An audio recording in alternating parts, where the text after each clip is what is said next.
The first two verses, now when morning had come, all the chief priests and the elders of the people took counsel against Yeshua to put him to death. And they bound him and led him away and delivered him up to Pilate the governor. The chief priests and elders, they took counsel against Yeshua. And apparently they found him guilty even though he was innocent of any evil. But this was necessary because prophecy had to be made full. Verses 3 through 5. Then when Judas, who had betrayed him, saw that he had been condemned, he felt remorse and returned the 30 pieces of silver to the chief priests and elders, saying, I have sinned by betraying innocent blood. But they said, what is that to us? See to that yourself. And he threw the pieces of silver into the sanctuary and departed, and he went away and hanged himself. Now, this account, there's two accounts of this. It's recorded twice in Scripture. The other is in the book of Acts. And it says that in that passage, Judas fell headlong and burst in the middle, and his bowels gushed out. Okay? That's in Acts 1, verses 17 through 19. For he was counted among us and received his portion in this ministry. Now, this man acquired a field with the price of his wickedness, and falling headlong, he burst open in the middle, and all his bowels gushed out. And it became known to all who were living in Jerusalem that in their own language that field was called Hekeldama, that is, the field of blood. And Acts also states that Judas bought the field, and in Matthew, it says the chief priest bought the field. In Matthew 26, verses 6 through 8, now the chief priest took the pieces of silver and said, it's not lawful to put them into the temple treasury since it's the price of blood. And they counseled together and bought the money, and with the money bought the potter's field as a burial place for strangers. For this reason, that field has been called the field of blood to this day. So the discrepancies here, but they aren't really. Okay, they took the money, but it was Judas's money, and bought the field. Therefore, it was Judas's field. And as far as his death goes, he hanged himself. I would presume that's on a tree. Now, not so easy to hang yourself on a tree, I would think. If it's on the edge of a cliff of some kind, that would make it a lot easier, because then you could tie the rope around the tree limb, tie the rope around your neck, then jump off. Okay? That would be the way I would say to probably, if you're going to hang yourself, that's the way to do it. Apparently that's what Judas did. And he hung there a while, the limb broke, splattered everywhere. So,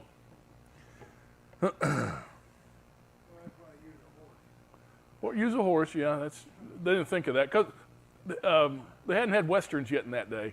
So we had to wait on the Westerns to start before they could think of using the horse. Yeah. Overnight. Yeah. Still, I mean, how are you going to get yourself down before nightfall? Well, he was cursed anyway. Yeshua even said it'd been better for this guy if he was never born. So, not good. And verses 9 and 10, then that which was spoken through Jeremiah the prophet was fulfilled, saying, they took 30 pieces of silver, the price of the one whose price had been set by the sons of Israel, and they gave them for the potter's field as Yahweh directed me. Now, a little bit of controversy here. A lot of people say, now you see the capitalized phrases there, that means comes from the Tanakh. And he says here that it's Jeremiah, but this is in Zechariah. And it doesn't fit that well, but this is where it is. It's Zechariah 11, verses 12 and 13.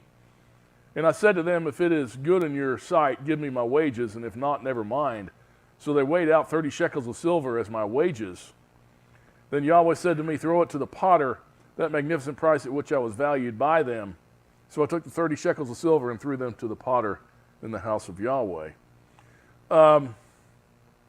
So that quote is kind of similar there to it. And there's not really one in Jeremiah that's that close. That's near that close. So we run into the Shem Tov says that it comes from Zechariah the prophet. Okay, but the Shem Tov, you can't trust the Shem Tov. That's the Hebrew Matthew. It only dates to about the 14th century AD. It's not an ancient document to speak of. So I don't really aspire to that. But I'll say this. Jeremiah had a somewhat similar account to where he went and bought land and he references the potter. Okay? That's in Jeremiah 18, 1 through 4, and Jeremiah 19, 1 through 3. So there's a reference to that Jeremiah did those things, and that is who Matthew is relating to here. But Zechariah fits better than Jeremiah does. Well, that's not difficult to understand. There are several places in Scripture where the Tanakh is quoted, and it's in two places in the Tanakh, okay? But only one is mentioned. For instance, if we go to Mark 1, verses 2 and 3, as it is written in Isaiah the prophet, behold, I send my messenger before your face, who will prepare your way. The voice of one crying in the wilderness, make ready the way of Yahweh, make his paths straight. Now, that's a quote from Isaiah 40, verse 3. However, it's also a quote from Malachi 3:1. It says almost the exact same thing. Why didn't he say Malachi? Because the Jewish people had the prophets in an order of, let's say, importance. Okay, the most important prophet in the Old Tanakh was Jeremiah. All right, and Isaiah was second. So, if you're going to quote, and it's in Jeremiah and it's in Zechariah, who do you attribute it to? Jeremiah, right? Just like here, he attributes this to Isaiah, not Isaiah and Malachi, or Malachi. So that's the reason it's that way. In Matthew 27, verses 11 through 14, then now Yeshua stood before the governor, and the governor questioned him, saying, are you the king of the Jews? And Yeshua said to him, it is as you say. And while he was being accused by the chief priests and elders, he made no answer. Then Pilate said to him, do you not hear how many things they testify against you? And he did not answer him with regard to even a single charge, so that the governor was quite amazed. Well, Yeshua didn't answer his accusers. This is, according to prophecy, once again, Isaiah 53, verses 6 and 7 says, all of us like sheep have gone astray. Each of us has turned to his own way. But Yahweh has caused the iniquity of us all to fall on him. He was oppressed and he was afflicted, yet he did not open his mouth. Like a lamb that is led to slaughter, and like a sheep that is silent before its shearers, so he did not open his mouth. So that's why he didn't say anything. It was prophesied that he wouldn't. Verses 15 through 17. Now at the feast, the governor was accustomed to release for the multitude any one prisoner whom they wanted. And they were holding at that time a notorious prisoner called Barabbas. When therefore they were gathered together, Pilate said to them, whom do you want me to release to you, Barabbas or Yeshua, who is called Messiah? Barabbas, what's that word, what's that name mean? Son of, who's Abba? Father, son of the Father. That means son of the Father. You have the son of the Father, you have the son of the Father. Isn't that interesting?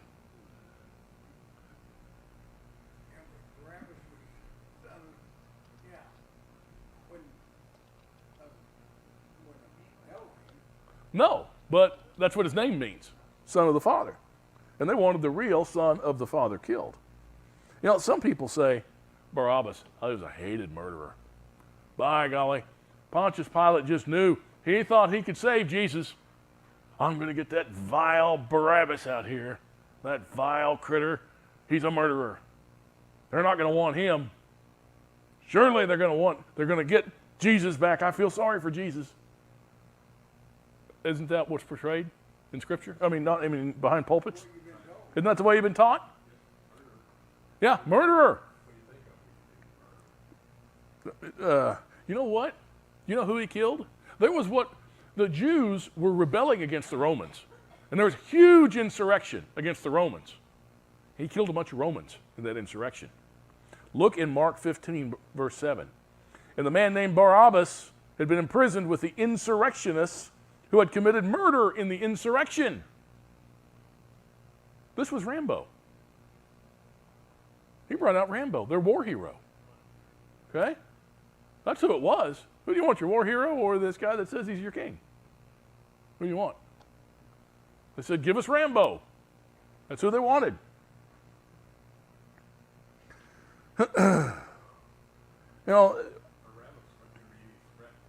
Not to his own people, no. You want him or this guy that your religious leaders say commits blasphemy?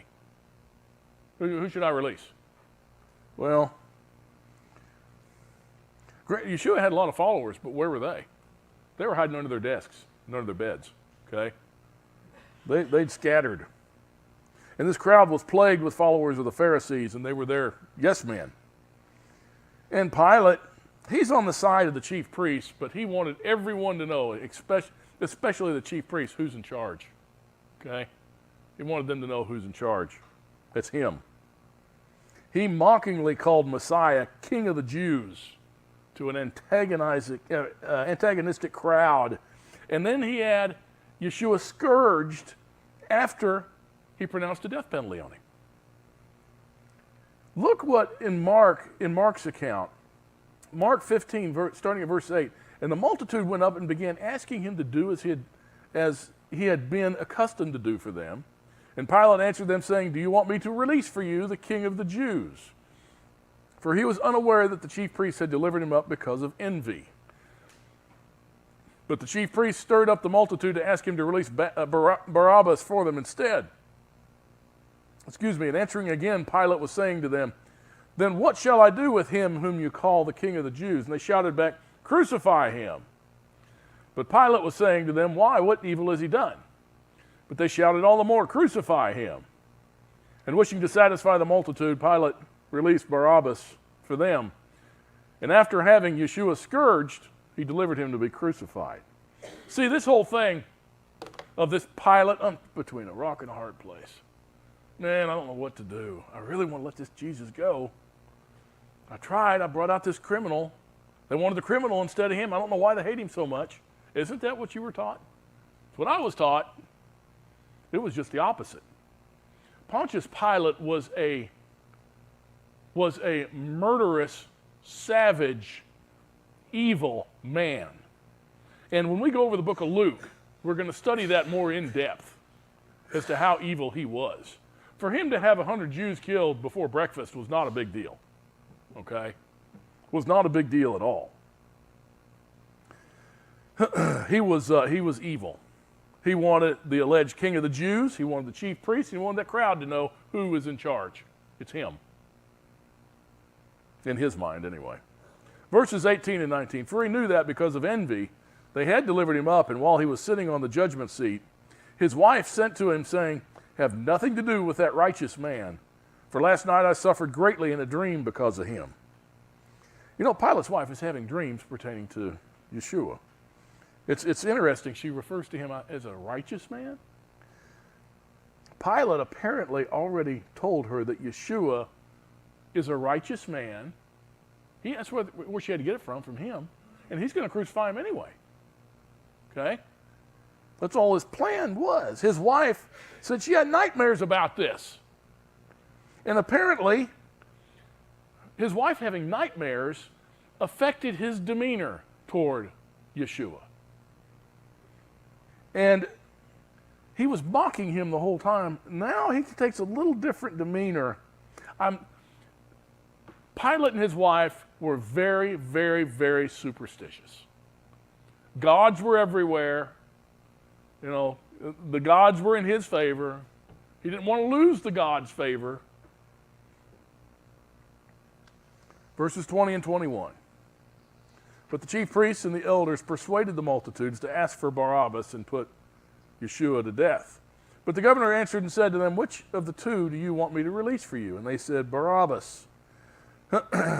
Now, this particular crowd, what they're doing here, they're going to show devotion to Caesar by calling for the death of the man who says he's king of the Jews, right? But at the same time, How are you showing your allegiance to Caesar by calling the guy out that's killed a bunch of his people? So, but that's what they did. Well, do you think that conscious Pilate would rather have Barabbas wasted because he killed a bunch of I would think so. I would think so. But you see, Barabbas to him is not a threat. Okay?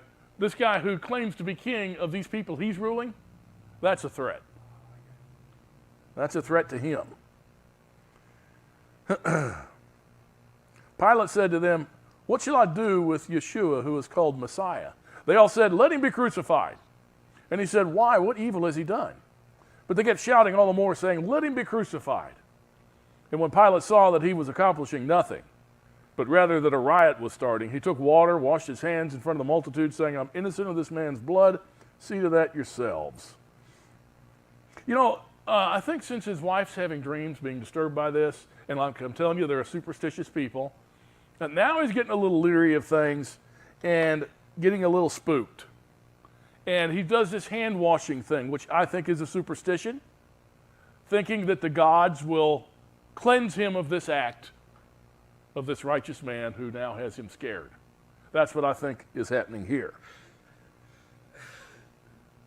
Verse 25, and all the people answered and said, "His blood be on us and our children." That's an interesting answer. That's not a good answer, yes. That's not a good answer. You know what? It came true. It's written in the Torah, too, just so interesting. When the blood is spilled of an innocent man, it can't be expiated from the land until the responsible ones have their blood spilled. Okay? Numbers 35, verses 33 and 34. "So you shall not pollute the land in which you are, for blood pollutes the land. And no expiation can be made for the land for the blood that is shed on it, except by the blood of him who shed it. And you shall not defile the land in which you live, in the midst of which I dwell, for I, Yahweh, am dwelling in the midst of the sons of Israel." So that's exactly what happened. They spilled the blood of an innocent man, and what happened in 70 AD? Jerusalem was destroyed, utterly destroyed. The Jews fought hard, and they fought bravely, but they got almost annihilated. And a lot of Romans died too. A lot of Roman blood was spilled. The Romans aren't innocent in this. A lot of Roman blood was spilled here too. Verse 26, and he released Barabbas for them. But after having Yeshua scourged, he delivered him to be crucified. Yeah, people are under the misconception the Jews killed Jesus. We've all heard that at one time or another. No, it was the Romans. The Jewish leadership had a part in it. But the Jewish leadership didn't scourge him before they killed him, did they? No, it wasn't. That was Pilate. That was the Romans. Can you imagine? Okay, well, I'm putting you to death right after we whip you with a cat of nine tails. Why? Why? To humiliate him. No. Right. He knew he was a righteous man. Yep. Verses 27 through 29. Then the soldiers of the governor took Yeshua into the praetorium and gathered the whole Roman cohort around him, and they stripped him and put a scarlet robe on him. And after weaving a crown of thorns, they put it on his head and a reed in his right hand, and they kneeled down before him and mocked him, saying, "Hail, King of the Jews." Now, Mark, in his account, he doesn't say that he had a scarlet robe. He says it's a purple robe. Okay. You know what that tells me? He's a man. Mark and Matthew are men. They don't know colors for nothing. We don't. We know red, white, blue, black, and green. That's about it. You want to talk about chartreuse or mauve or anything? I have no idea. I would just, if you were to line up colors there and say pick the purple one out and pick out the scarlet one, I'd probably pick the same one. So,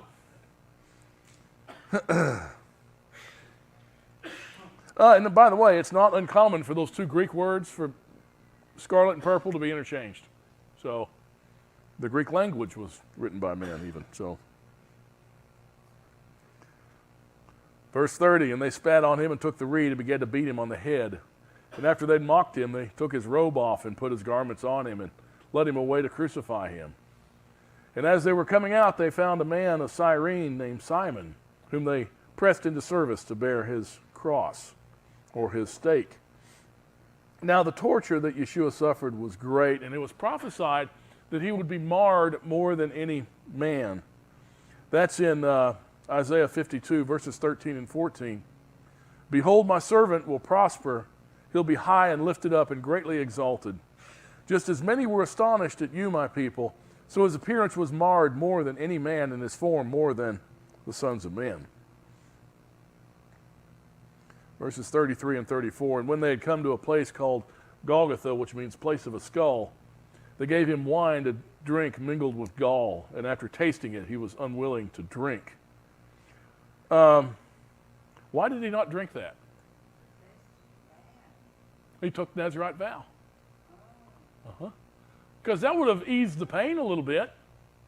But, yeah, it was a wine mixed with a vinegar, yeah. And he wouldn't drink it. He took that vow. He would not drink from the fruit of the vine till he returned. He says it in Matthew 26 just last week. He said it just last week. Yeah, during the Passover. He told them to drink from it, but I say to you, I will not drink of the fruit of this fruit of the vine from now until that day when I drink it new with you in my Father's kingdom. And that's at the wedding supper of the Lamb, as we talked about. Look at verses 35 and 36. And when they had crucified him, they divided up his garments among themselves, casting lots.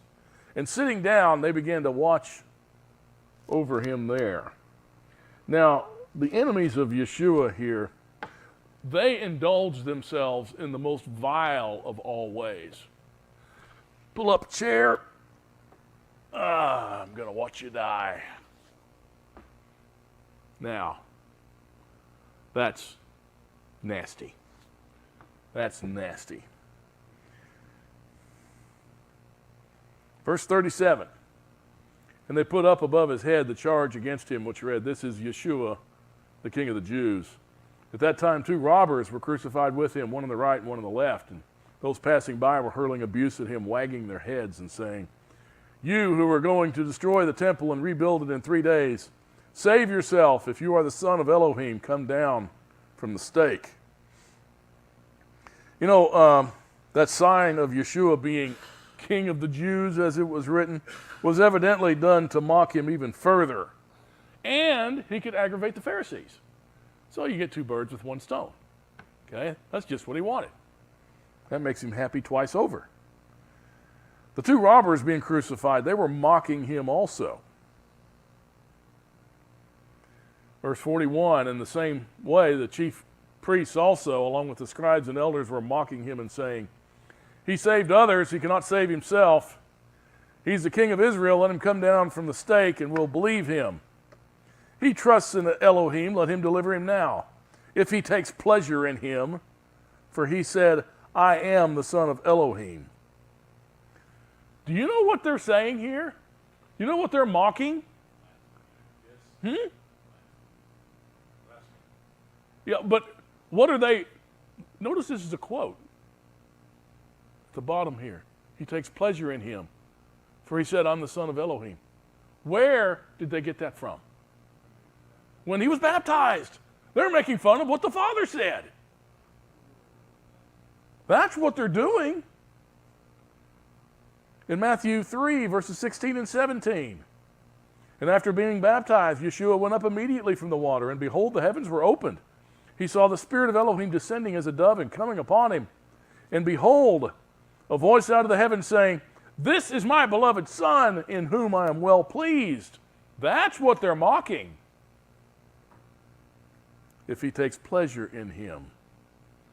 For he says, I am the Son of Elohim, my beloved Son in whom I'm well pleased. That's what they're mocking. Yeah, wouldn't want to be you. Verses 44 and 45, and the robbers also who had been crucified with him were casting the same insult at him. So they're all mocking him on this. Remember, John the Baptist and others witnessed it. That's what they were supposed to do, is witness it. So when you witness this, you'll know. And then the voice of heaven, the voice of the Father came out of the heavens and said it. Now the robbers were saying the same thing. Now from the 6th hour, darkness fell upon the land until the 9th hour.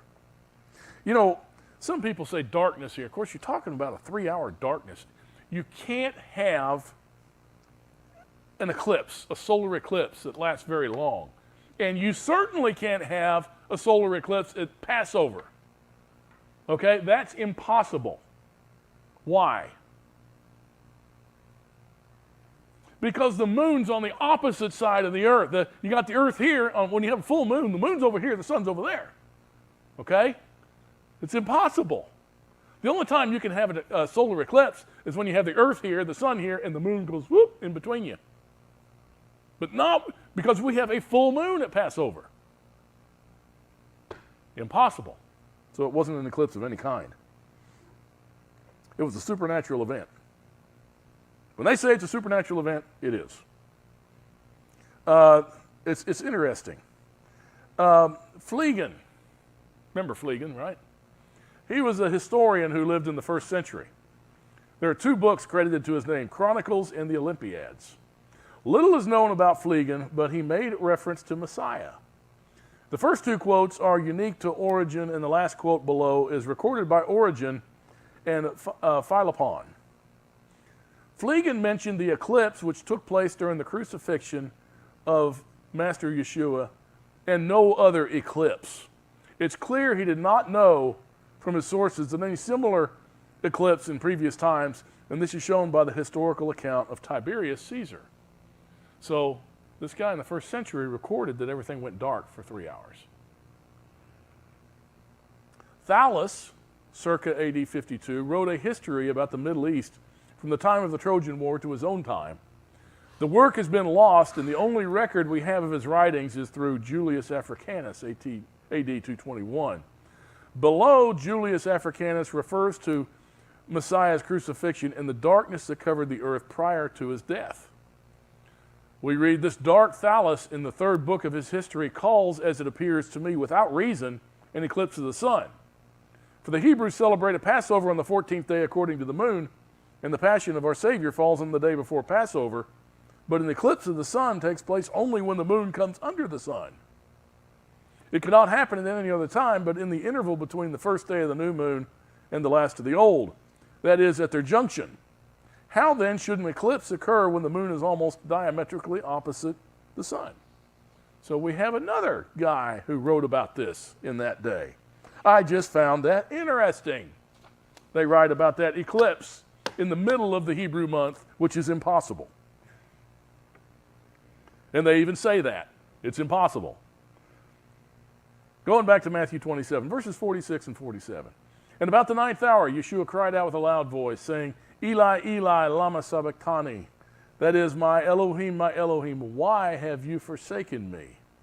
And some of those who were standing there, when they heard it, began saying, this man is calling for Elijah. Yeshua is quoting Psalm 22, verse 1. We read there, my Elohim, why have you forsaken me? Far from my deliverance are the words of my groaning. And if you want to know what's going on in the mind of Messiah when he is being crucified, read Psalm 22. That's why he quotes it. You will find out what's going on inside his mind at that time. Now, when he cries out, Eli, Eli, lama sabachthani, apparently some of the crowd misunderstood his words as a cry to Elijah. Verses 48 and 49. And immediately one of them ran, and taking a sponge, he filled it with sour wine, put it on a reed, and gave him a drink. But the rest of them said, let us see whether Elijah will come to save him. Isn't that nice? This young man, he wants to help make him feel better. We just saw, let's see, the chief priests and the Pharisees, they sat down, watch him. I'm going to watch you die. Then they made fun of the words of the Father at his baptism. This is my beloved Son in whom I'm well pleased. Really? Then save yourself. Then the robbers started tormenting him the same way. Isn't it wonderful that one young man wants to help make him feel better? Doesn't it seem strange that this one young guy wants to help make him feel better? Maybe he had the whole world is tormenting him in his dying moments. This guy was no exception. He was no exception. As a matter of fact, he may have been the worst one. He took a sponge on a reed and he put some sour wine on it and he shoved it up to his mouth. Let me tell you about that sponge. It said in Luke 23:36, the soldiers also mocked him, coming up to him, offering him sour wine. They're mocking him by doing that. Now, how's that mocking him? Well, he said he wasn't going to drink wine, and he didn't. I'll tell you how that's mocking him. This is a picture of a public latrine in ancient Rome. Okay? Here's what you read about it. Here we had 12 to 60 people at once going to the bathroom, sitting next to each other. There were no dividers, there was no toilet paper, and there was one sponge stick for everyone to dip into the water and pass around to wipe with.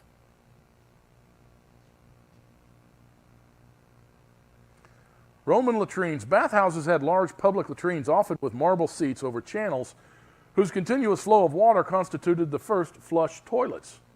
A shallow water channel in front of the seats was furnished with communal sponges attached to sticks for patrons to wipe themselves. There. That's what this guy gave him.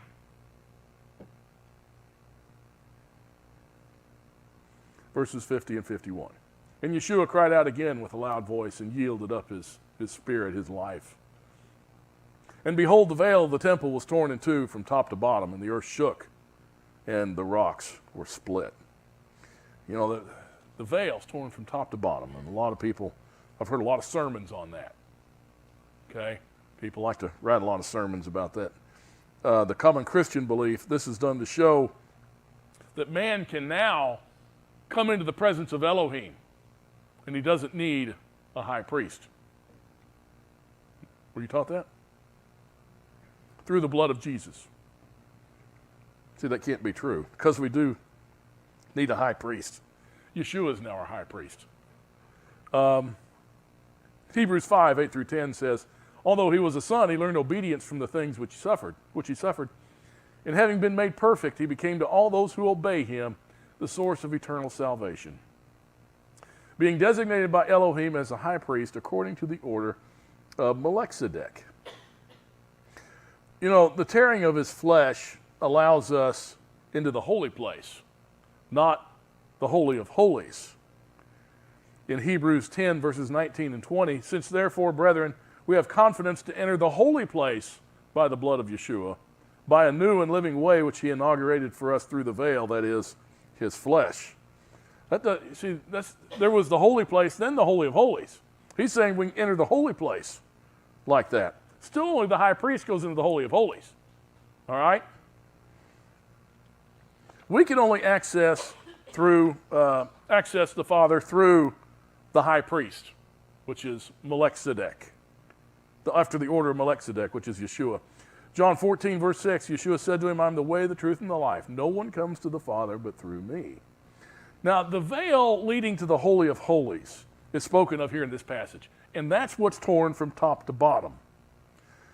There's only one time that veil is ever opened during the year. When is that veil opened? What's coming up? Day of Atonement, Yom Kippur. Okay? And that's when he sprinkles the blood, okay, of the scapegoat onto the altar, the Ark of the Covenant, on the top of the Ark of the Covenant. That's the only time that that veil's ever opened. Well, Yeshua died, and that veil opened from top to bottom. You know what the Father's saying? He is the Yom Kippur scapegoat sacrifice. That's what he's saying. Yes, his blood is being sprinkled for your sins. See, that's what a big argument a lot of people, like Jews, will make against Yeshua being Messiah. Why wasn't he killed on Day of Atonement instead of Passover? Oh, see, that's what the ripping of the veil meant. He's the Yom Kippur sacrifice. That's what that's saying. In Leviticus 16, starting at verse 6, then Aaron shall offer the bull for the sin offering, which is for himself, that he may make atonement for himself and for his household. Then he shall take 2 goats and present them before Yahweh at the doorway of the tent of meeting. Aaron shall cast lots for the 2 goats, one lot for Yahweh, the other lot for the scapegoat. Then Aaron shall offer the goat on which the lot for Yahweh fell and make it a sin offering. I said scapegoat a minute ago. No, the scapegoat leaves. But the sin offering is what's made. Going to verse 10, but the goat on which the lot for the scapegoat fell shall be presented alive before Yahweh to make atonement upon it, to send it to the wilderness as a scapegoat. Then Aaron shall offer the bull of the sin offering, which is for himself, and make atonement for himself and for his household, and slaughter the bull of the sin offering, which is for himself. Skipping down to verse 15. Then he shall slaughter the goat of the sin offering, which is for the people, and bring its blood inside the veil, and do with its blood as he did with the blood of the bull, and sprinkle it on the mercy seat and in front of the mercy seat. He shall make atonement for the holy place because of the impurities of the sons of Israel, because of their transgressions in regard to all their sins. Thus he shall do for the tent of meeting which abides with them in the midst of all their impurities. In verses 21 and 22, then Aaron shall lay both of his hands on the head of the live goat and confess over it all the iniquities of the sins of the sons of Israel and all their transgressions in regard to all their sins. He shall lay them on the head of the goat and send it away into the wilderness by the hand of a man who stands in readiness. And the goat shall bear on itself all their iniquities to a solitary land. He shall release the goat in the wilderness. That's what that's saying. That's why that veil was ripped. He is the goat of Yahweh, the sacrifice. Verses 52 and 53. And the tombs were opened, and many bodies of the saints who had fallen asleep were raised. And coming out of the tombs after his resurrection, they entered the holy city and appeared to many. We don't know a lot about this passage other than what it says right there. Nothing is mentioned about it in Mark, Luke, or John. Nothing is mentioned about it in any of the letters of Paul, or Peter, or John, or Jude. None of them mention it.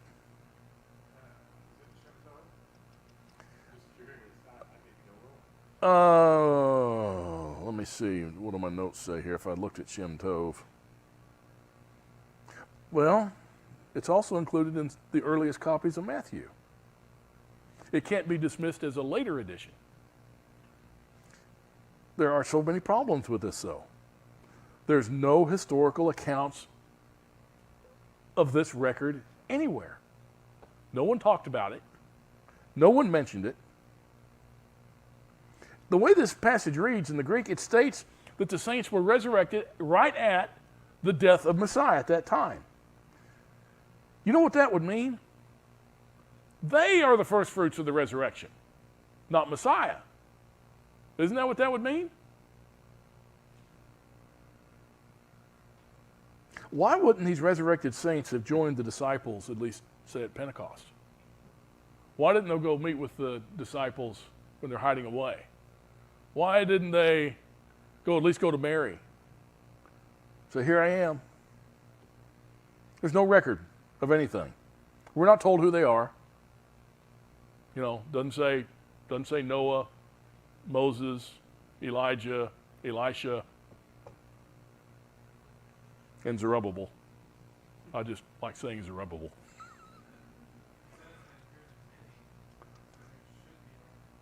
Someone should have said something somewhere, but it's mentioned nowhere. And you said it had to be mentioned twice for it to be true? For it to be established, to establish a matter, twice.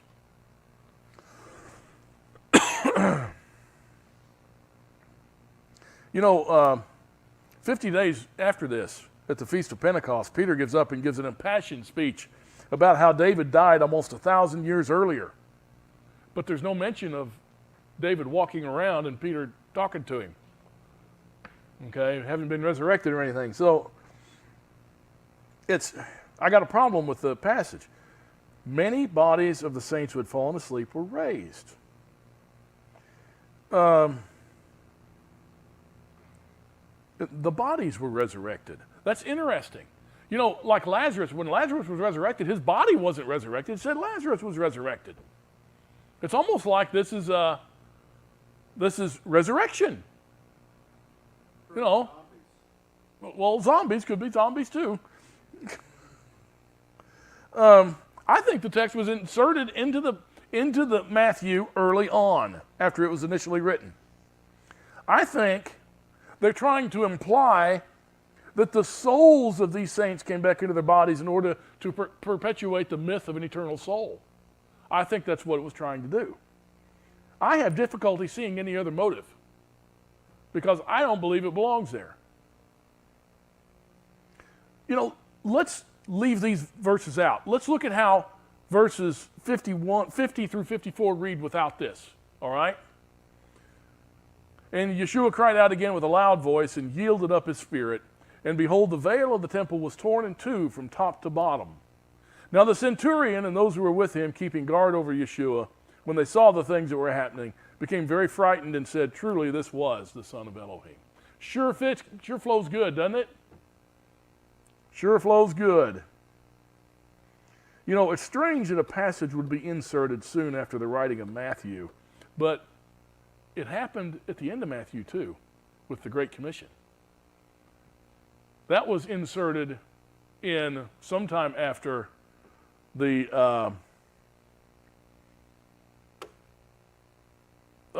council at Nicaea met.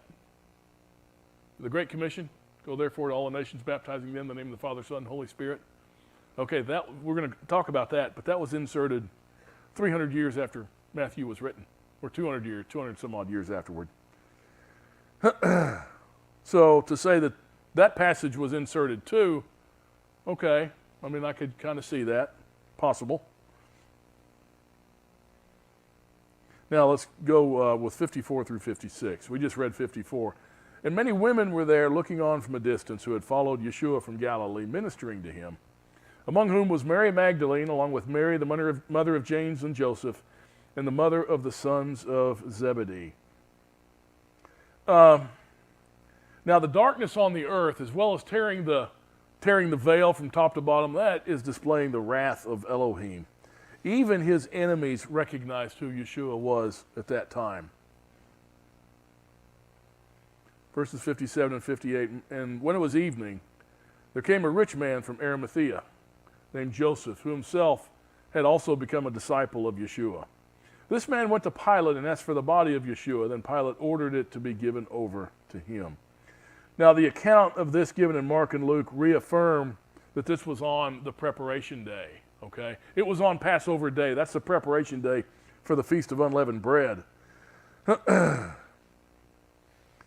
We see that in Mark 15 and verses 42 and 43, and when evening had already come, because it was the preparation day, that is, the day before the Sabbath, Joseph of Arimathea came, a prominent member of the council, who himself was waiting for the kingdom of Elohim.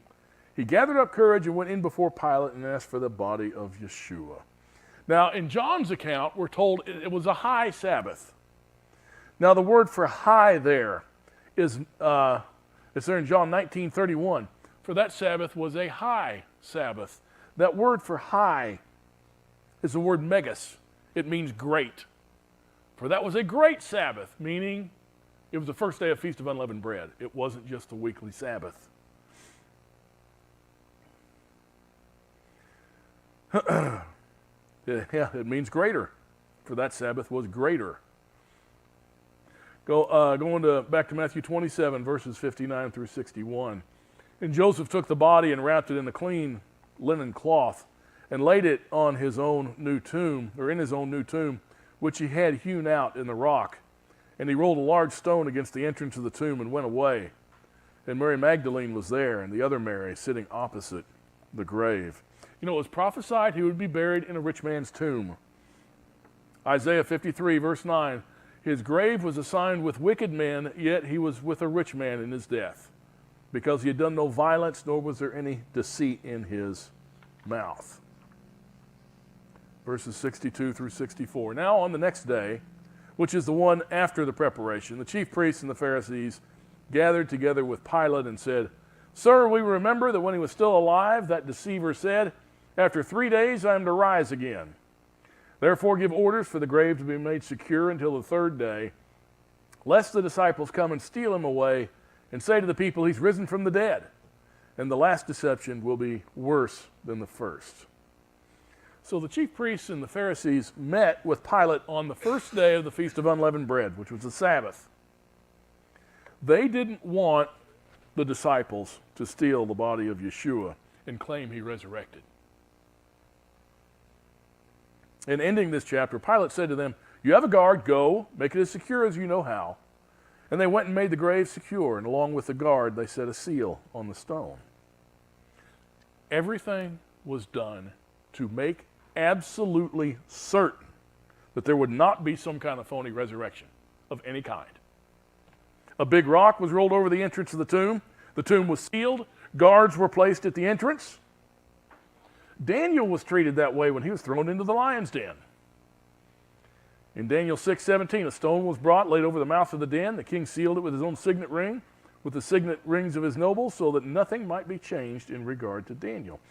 The only difference is the tomb of Messiah was guarded. Now, these precautions against forgery are some of the best authentications of the truth of his resurrection. There's no record anywhere of an attempt to steal the body. There's no record anywhere of the seal being broken and the rock being rolled back into its place. There's no record anywhere of the guards falling asleep. If they'd fallen asleep on guard duty, what's the penalty? Death. The resurrection of Messiah was irrefutable to the people in that day. Irrefutable. And he showed up for hundreds of people. Any questions, any thoughts on Matthew 27?